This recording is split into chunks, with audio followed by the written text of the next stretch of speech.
तामुलपुर जिल्ला सावथाल फरायसा आफादा सीमा सुरक्षा बल एबा एसएसबीनि हेंथायै गोख्रों खुद्रिसारदों। तामुलपुर जिल्ला सावथाल फरायसा आफाद आरो आदिवासी सेंगल अभियाना सीमा सुरक्षा बल एबा एसएसबीनि हेंथायै खुद्रिसारदों। सावथाल हारिनि सुबुंफोरनि लेखा रोङि आरो गोरलैथिखौ खाबु लानानै भारत भुटान सिमायाव थानाय गुवाबारि केम्पआव एसएसबीनि जवानफोरा गोबाव समनिफ्रायनो सावथाल सुबुंफोरखौ गावनि थाथिखौ फोथांना लाखिनायनि मुङाव नंखाय अपारेशन खालामनानै नाख्रेबबोगासिनो दं होननानै अजद दैखांदों।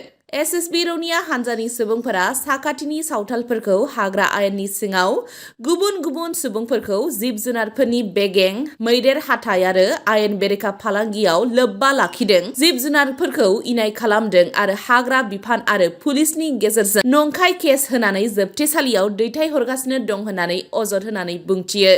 थांनाय 13 फेब्रुआरि खालि एसएसबी रौनिया हान्जाया दौवामाखा गामिनि बिजय किस्कु मुंनि सासे देहायारि बेरामि सुबुंखौ मैदेर हाथाइनि आयेन बेरेखा फालांगियाव नंखाय दाय होनानै तामुलपुर पुलिस थानायाव दैथायहरदोंमोन।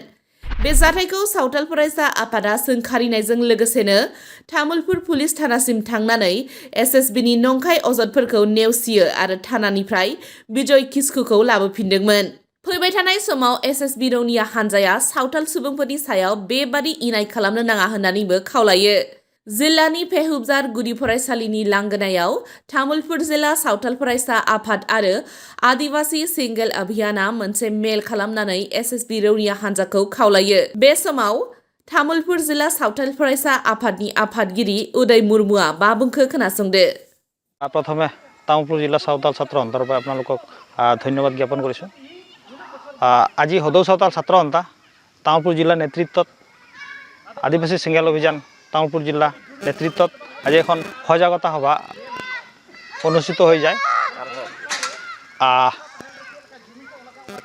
মাননীয় লবৰাম হাজদাৰ সভাপতিত্বত এখন সজাগতা সভা অনুষ্ঠিত হৈ যায় আৰু আজি এই সজাগতা সভাৰ বিশেষ উদ্দেশ্য আছিল যে যোৱা বিগত কেইদিনৰ পৰা আমাৰ বিশেষকৈ এই অঞ্চলৰ পৰা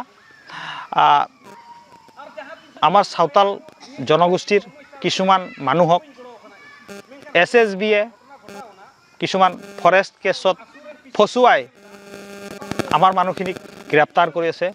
তেনেকুৱাই যোৱাকালি এজন এখন গাঁৱৰে বিজয় কিস্কু নামৰ ল'ৰা, যিজন ল'ৰা নেকি মানসিকভাৱে বিকাৰগ্ৰস্ত, মোটামুটি 10 বছৰ আগৰ পৰাই মানসিক বিকাৰগ্ৰস্তত ভুগি আছে, সেই ল'ৰাজনক হাতীৰ দাঁত তেওঁলোকৰ ঘৰত পাইছে তেনেকুৱা কেছ ফচুৱাই তেওঁক লৈ গৈছিল।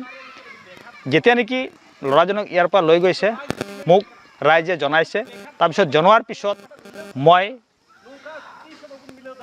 ইয়াৰ বিষয়ে তামুলপুৰ অচি ছাৰৰ লগত আলোচনা কৰিলোঁ। কিন্তু কথাটো এইটো হ'ল যে যিজন ল'ৰাক নিছিল তামুলপুৰ ডিষ্ট্ৰিক্টৰ গুৱাবাৰী যিটো এছএছবি কেম্প আছে তাৰে পৰা আহি এছএছবি গ্ৰুপ এটা লৈ গৈছিল। কিন্তু কথাটো হ'ল এটি 7টাৰ পৰা 7:30টাৰ ভিতৰত যোৱাকালি। কিন্তু এছএছবি গাড়ীৰ লগত 3খন গাড়ী আছিল, এটা বাইক আছিল, 2টা গ্ৰেড আইটেন আছিল। কিন্তু তেওঁলোকৰ কিয় বাৰে বাৰে আমাৰ সহজ সৰল মানুহখিনিক টাৰ্গেট কৰি আছে, এইটো আমি সাঁওতাল ছাত্ৰ সন্থাৰ পৰাই ধিক্ষাৰ জনাইছোঁ।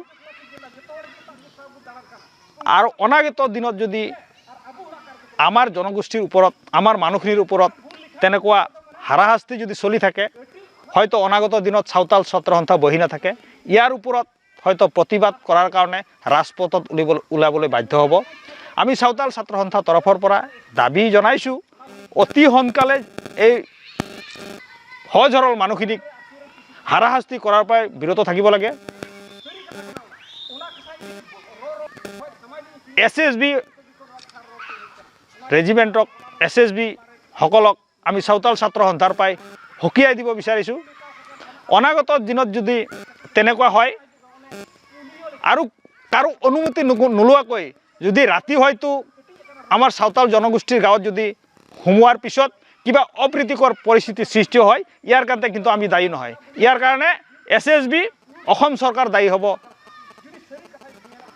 আৰু এটা কথা এইখিনিতে ক'ব বিচাৰিছোঁ যেহেতু যোৱাকালি SSB আছিল যেহেতু ফৰেষ্টৰ কেছ কিন্তু তামোলপুৰ ৰেঞ্জত ইয়াৰ বিষয়ে অৱগত কৰা নাছিল তামোলপুৰ থানাটো অৱগত কৰা নাছিল বা আউটপোষ্ট গান্ধীবাৰী থানাটো অৱগত কৰা নাছিল তেওঁলোকে বেলেগৰ ষড়যন্ত্ৰ হৈ আমাৰ মানুহখিনিক ফচুৱাই আছে এইটো আমি চাওতাল ছাত্ৰ সন্থাৰ পৰা তামোলপুৰ জিলাৰ পৰা ধিক্ষাৰ জনাইছোঁ হয় যোৱা কেইদিন আগত টেবিটোলা গাঁৱৰ এজন এনেকুৱা বেমাৰী মানুহ এজনক মানে হাতীৰ দাঁত তেওঁৰ ঘৰত পোৱা বুলি কথা কৈ তেওঁকো এতিয়ালৈকে তেওঁ জেলতে আছে কি বোলে হয় আমাৰ যিখিনি ভাৰত ভূটান সীমান্তত যিখিনি SSB কেম্প আছে তেওঁলোকে এই সহজ সৰল মানুহখিনিক ওপৰত তেনেকুৱা বহুত কেছ আছে গতিকে বাৰে বাৰে এটা কথা কৈছোঁ যে এই তেওঁলোকে যিটো সহজ সৰল মানুহখিনিৰ ওপৰত অত্যাচাৰ মানে হাৰাশাস্তি কৰি আছে এইটো সোনকালে বন্ধ হ'ব লাগে নহ'লে অনাগত দিনত চাওতাল ছাত্ৰ সন্থা কিন্তু ইয়াৰ ওপৰত ধাৰাসাৰ আন্দোলন কৰিবলৈ বাধ্য হ'ব